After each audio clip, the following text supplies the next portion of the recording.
So today we are going to do something very different. Okay, all these days we have been doing literature lessons, we have done rapid reader lessons, we have done grammar also, we have done NI comprehension also. By the way, are you reading the newspaper? I hope you are reading the newspaper every day. You must read it in the vacation too. Fine. Now today we are going to do a writing skill. A writing skill, a long writing skill, and we're going to start from the very basic which we have already done in your junior classes, letter writing. Fine. So we're going to start with letter writing, and that is the topic today, letter writing. And letter writing are of two types, formal and informal. So we will start with the very easy one, the informal one. But before that, what is the difference between formal and informal letter? Do you know? You must have done it in class 5, but nevertheless, if you've not done it and if you don't remember, I am here to revise it with you. See, formal letter is when you maintain formality with people. Remember the word formal. Formal relationships. Whom are you formal with? Do you maintain formalities with your parents, with your sisters, brothers, family members? No. We don't say thank you, please. All these things we don't say to our near and close people. So that is informal. We are very informal and casual with the close family members. So when we write letters to those close family members, friends, then it comes under informal letter writing. Clear? Now, then what is formal? Formal letters are written to people whom we don't know. Then why are we writing letters to people whom we don't know? Of course, we might need to write a letter to the authorities. Suppose Calcutta Electric Supply. Suppose some problem with your connection. You need to talk to them, business letters.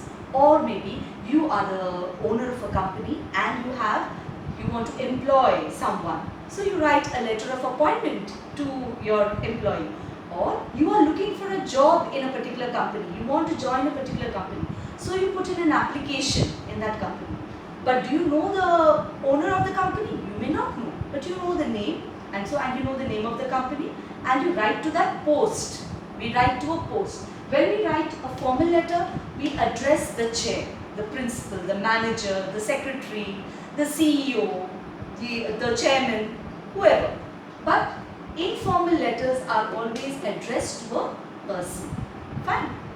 Now, so here when we are addressing the people in an informal letter, then we are very casual, we are very informal, but yet it is something that you are doing as a writing skill and you are writing it in your school.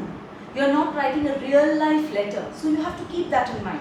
You can't be very casual by saying hi, hello, hope to see you again. No, we don't write that.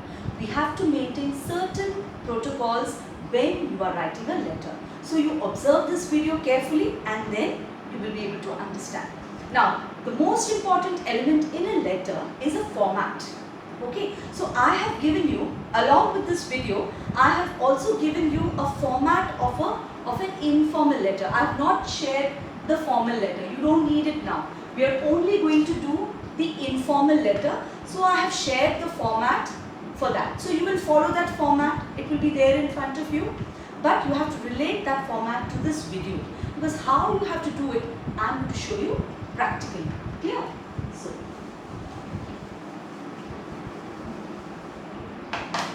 Suppose, so we need a context. To begin a letter, we need a context, isn't it? So let us say, suppose your grandmother is living far away and you haven't seen her for so many days due to this lockdown. So you want to write, you plan to write a letter to her. See, you may write a mail also to her, but originally you have to follow this format when you're writing a letter writing in your school. Or when you're sitting for your board exam. See, we are ultimately preparing you. You're in class 6 now. Very early to think about board exams, but still you have to practice from now. So we are sowing the seeds now so that you will reap it at the later end in class 10 when you sit for your board exam. And this format which I am going to teach you today, you will follow the same format up to class 12. In fact, even further than that. Okay, so listen carefully. And this informal letter, so we need a context. I was just coming to that. So you plan to write a letter to your grandmother or maybe grandpa. That you can decide. Fine. So let us take this as grandmother today and you're going to write a letter. Now when you're writing a letter, generally I have put it, if you've seen the format, you are not supposed to disclose your own name in any letter. Why is it so? I have written over there. You might be intrigued. You might be wondering, why is ma'am written like that? I'm writing a letter to my grandmother. Why can't I say my name to my grandmother? Of course, when you write in real life, you can share your name with your grandmother. But when you are sitting for an exam, we are preparing you for board exams. Again, I'm coming to that. So when we are sitting for a board exam, we need to understand that we should not disclose our real name, because in board exams, we are not supposed to write our names anywhere. The examiners, when they check, when the evaluators they check, they don't know our names. They only know the roll numbers. Fine. So you have to get used to that. So for this reason, in most of the questions, CBSE gives you a name. They give you not only the name, they also give you the address where you belong to. Because when you're writing a letter, you need the address of your own. You need to write your own address. And so you're going to reveal the city from where you are. You're never supposed to write your own name, and you're never supposed to write the city, Kolkata, where you belong. You have to remember these two golden rules. Never write your own name, never disclose the city of the city, Kolkata, where you live. And if when you're writing a formal letter, you may write a letter to the principal. In that case, you will not write the name of your school also, for the same reason, so that you can keep your identity a secret. Fine. So that the evaluators do not get prejudiced. You know, they might feel, oh, I don't like a Bihari, I don't like a Madrasi, I don't like a Bengali, oh, Bengalis are very lazy, oh, South Indians are very stupid, something like that. So they don't get these prejudices. So to avoid that, we don't write names anywhere. We use the name. Generally, you will see there is a name given in the question paper. So I have a question for you. Suppose you are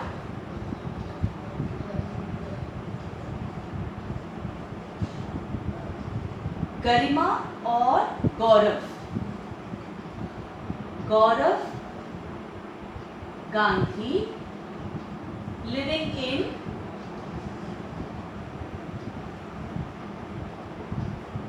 (45B) Kanta Lane, Mumbai.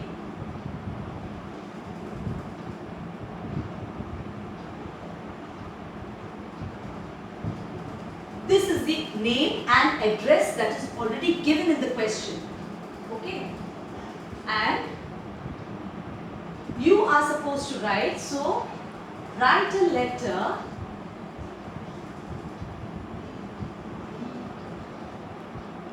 to your grandmother.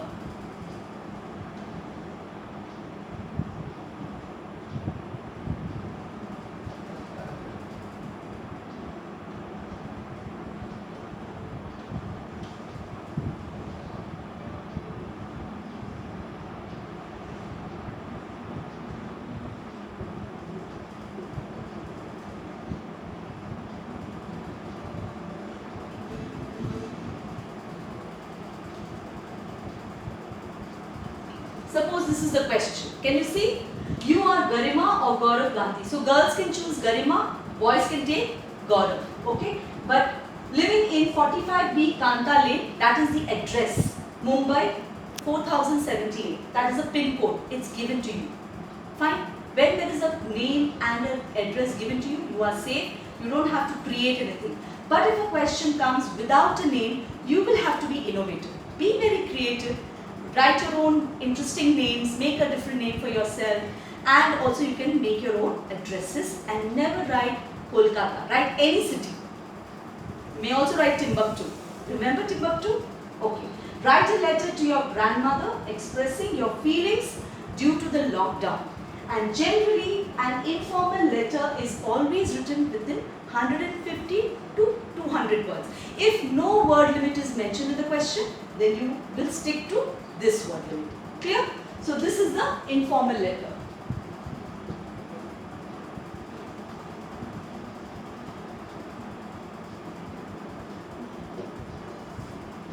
So let's begin. I'm going to rub it off. We're going to start the format. Pay attention carefully.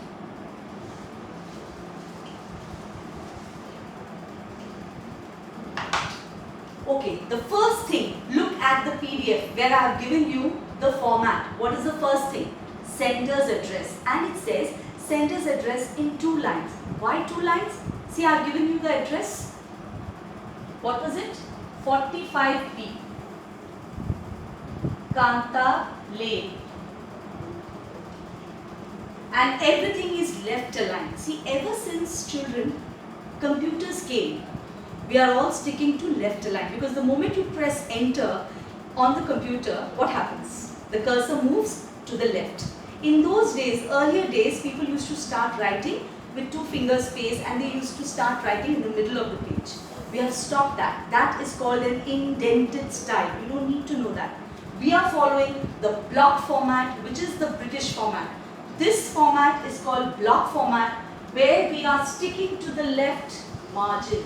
Imagine this is your margin on the left hand side of your notebook, and you will start straight away from there.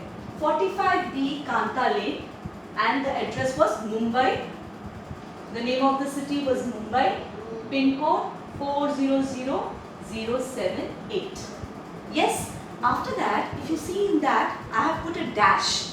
Now what is that dash? Dash means to leave a line. You have to leave a line. Fine. Here this is a whiteboard. There are no lines here, so I cannot leave line. But this is an indication to leave a line. See, you have to follow this format religiously. Fine. Leave a line. After that, what is given there? Straight away, you will write the date. Now the date also, it's written over there in a very formal way.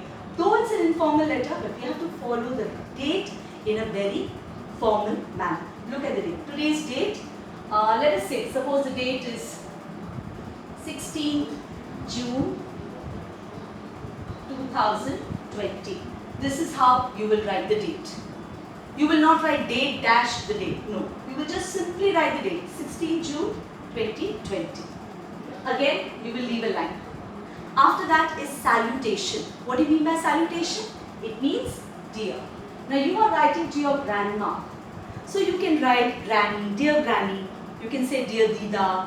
You can say dear Dadi. That's up to you. The way you address her, that is acceptable. Why? Because it's an informal letter. That much is acceptable. So I will write dear granny. Fine. Now after this, leave a line here, and then you begin the letter. Now again, you will not, for every change of paragraph, you will have to leave a line. Fine. Now you will start with the body of the letter. Now this is the body of the letter.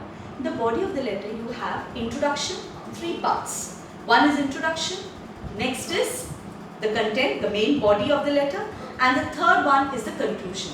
So how will you begin an introduction? And between each introduction, body and conclusion, every letter will have minimum 3 paragraphs. You have seen that in your format. It has 3 paragraphs. Now you may have more than 3. How will you divide it more than 3? Like for example, you have one introduction, then you have body can be divided into 2 or 3 paragraphs. That can happen. But conclusion has to be 1, introduction has to be 1. Clear about it? Now, so we start with dear granny, salutation is done. Now we begin with the introduction. Now how will you generally begin an informal letter? Hi granny, I haven't seen you. How are you? That is a very, very general way of beginning a letter. Do not do that. It is very, very old fashioned. And it doesn't sound nice. The best thing that you can do is avoid questions which you cannot receive an answer immediately. Always write. For example, I am going to write one. Look at the place where I am beginning. I begin the letter right from the margin. Hope this letter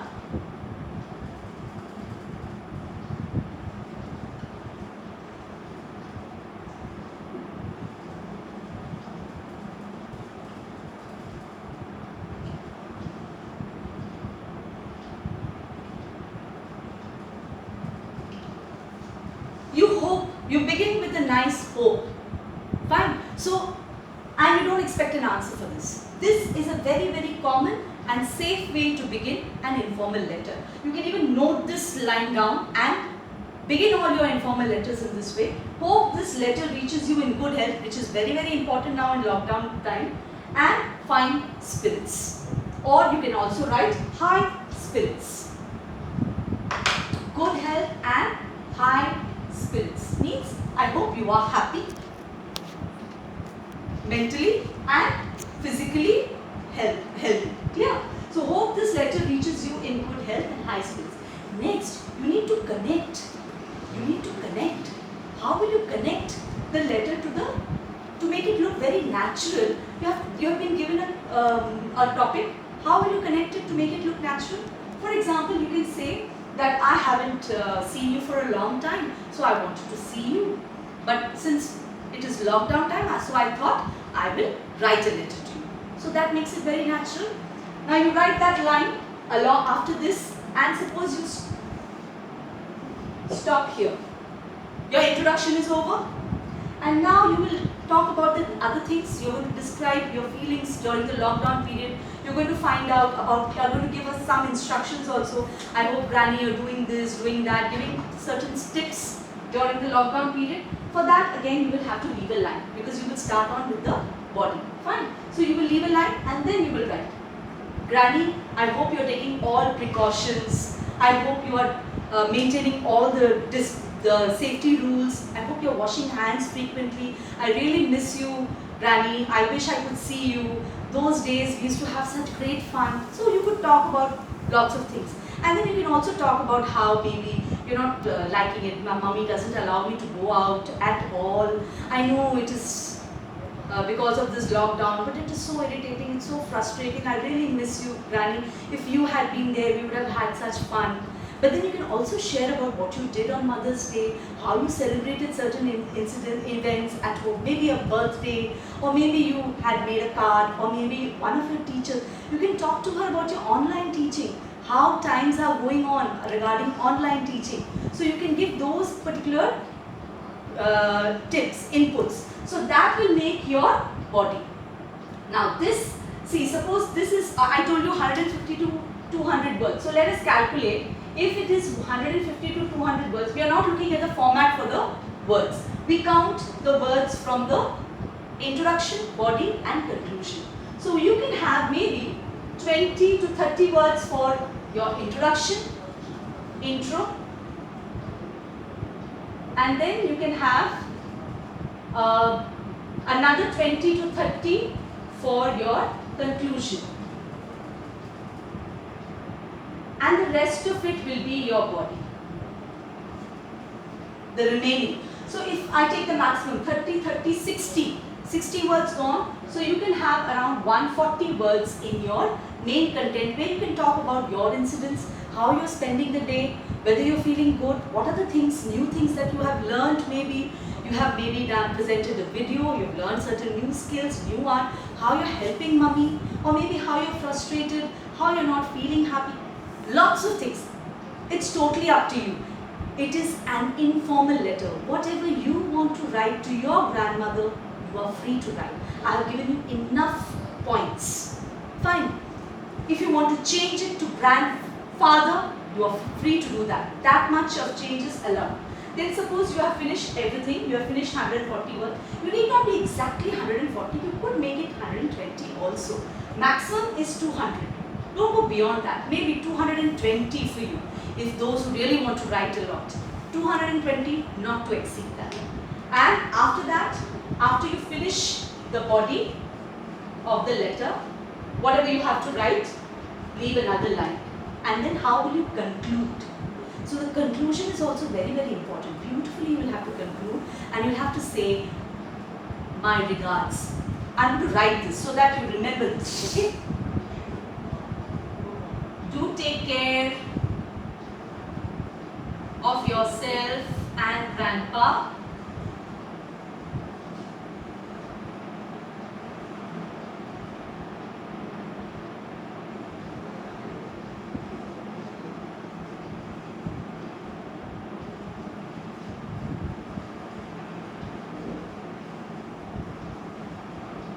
And you can say, convey, do take care of yourself and grandpa. Convey my love and regards to him.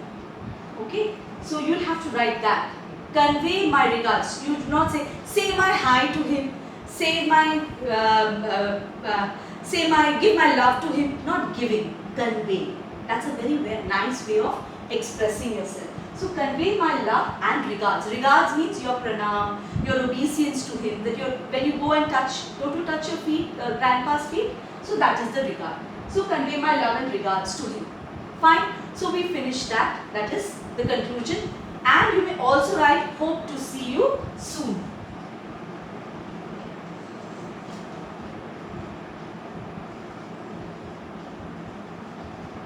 You may write this, hope to see you soon. Fine. Now I am going to rub off this part and I am going to continue from here.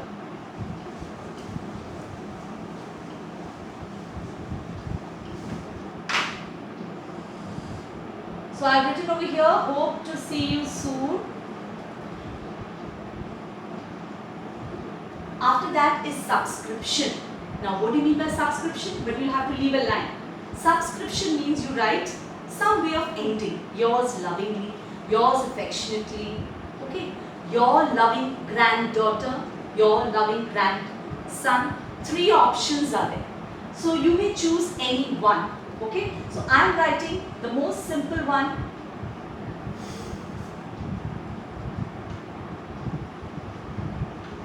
Yours lovingly. And please note, remember in the nouns case, I told you pronouns, possessive pronouns, they do not have an apostrophe. It is, because it has already got possession, yours will not have an apostrophe. You will write yours lovingly. But you have 3 options. Option number 1 is yours lovingly. You also have the option of writing yours affectionately.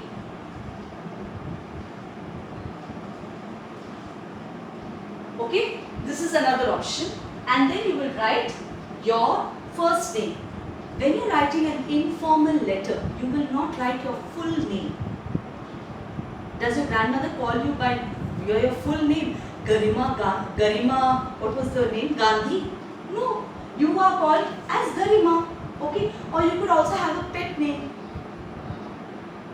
Garima cannot be, okay, Garu could be your pet name. Fine. So yours lovingly, you can just write Garima. Clear?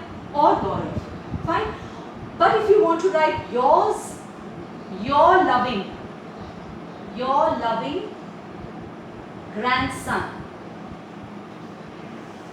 Your loving grandson. You don't write yours lovingly. You write your loving grandson, then you write Gaurav. Or granddaughter, you write Gaurav. But you can write yours lovingly or yours affectionately, anyone, you may use just that name. And here, your loving grandson and Gaurav. Clear everybody? I hope you are clear about this and we stop here. Fine. This is the end of an informal letter. But I have also given you, in your project, you have to do a paragraph. You have to do a paragraph in your project.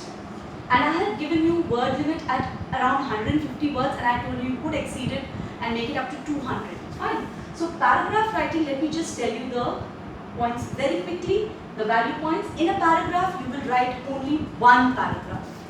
Fine. But since if you're doing it in a group project, if it's a group project, then you may write it in many paragraphs. But a heading is a must. In a paragraph, heading is a must.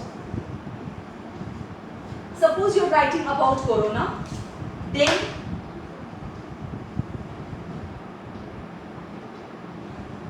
suppose give a name, the corona crisis. Suppose this is the name of the paragraph that you're writing, and then everything will be left aligned. Everything will be left aligned. If you're writing in more than one paragraph, you will have to again follow that. Leave a line and then write the paragraph. Same, you have to begin with an introduction, end with a conclusion. Even when you're writing one paragraph, within that one paragraph, the first line should be an introduction. Then you begin with the topic, connected to the topic, and then towards the end, It has to be a gradual ending. You can't suddenly end the letter. Fine.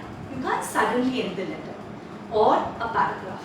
So keep this in mind, and I hope you're able to do both letter and the paragraph. Fine. The paragraph is a part of your project, and the assignment I have given you along with the format. I have given you the question. So you will do that question. You are going to write a letter to your grandma or your grandpa expressing your feelings, and I have discussed it all here, explained it. You will follow the format which has been given in the PDF. Okay, so stay safe, take care of yourselves, and happy holidays. Bye.